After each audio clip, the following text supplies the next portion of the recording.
Democracy, is it the best form of government? Democracy is the only system of governance that gives ordinary citizens a chance to influence the politics of their own country to address various problems, issues, and injustices affecting them. It is also the only system of governance that can enforce accountability upon those in power. No other system provides that opportunity to the ordinary individual. Throughout humanity's history, societies have been governed by tyrants. Whoever was the strongest and had the most power and influence told everyone else what to do, and they obeyed. If they do not follow, they will be forced to or killed. It is the reason why many atrocities happened in the past. A tyrant could order to sack individuals and deprive them of their property or even life. They could start a war for personal reasons without anyone else's consent, and the rest would be forced to follow.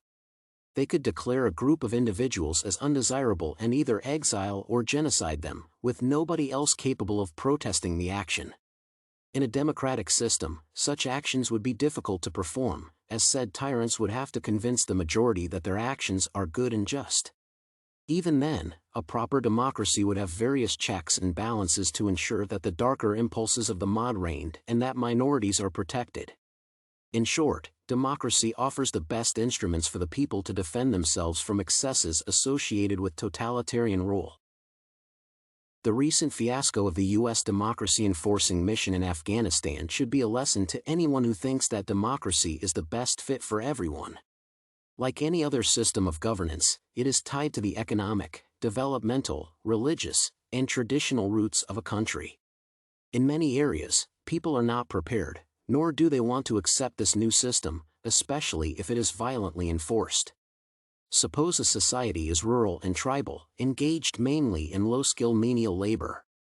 In that case, it will take decades of industrialization and education before democracy becomes a sustainable and desirable alternative to the autocratic traditionalism currently keeping the country together. The majority of efforts to force democracy onto nations and peoples not ready for it have failed, resulting in whatever semblance of peace there was being shattered.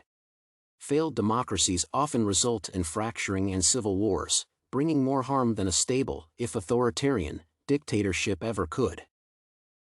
Therefore, democracy is not the best form of government for all the world's inhabitants. It is not a panacea for all of the world's troubles, but rather an instrument that needs to be used appropriately and in situations where warranted.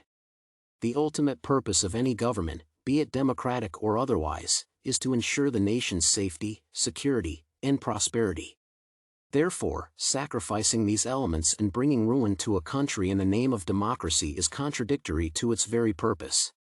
Eventually, when non-democratic countries develop themselves enough not to need a strong leader holding them together by any means necessary, a transition would be possible and even desirable. If this happens worldwide, it would be possible to claim that democracy is indeed better for everyone.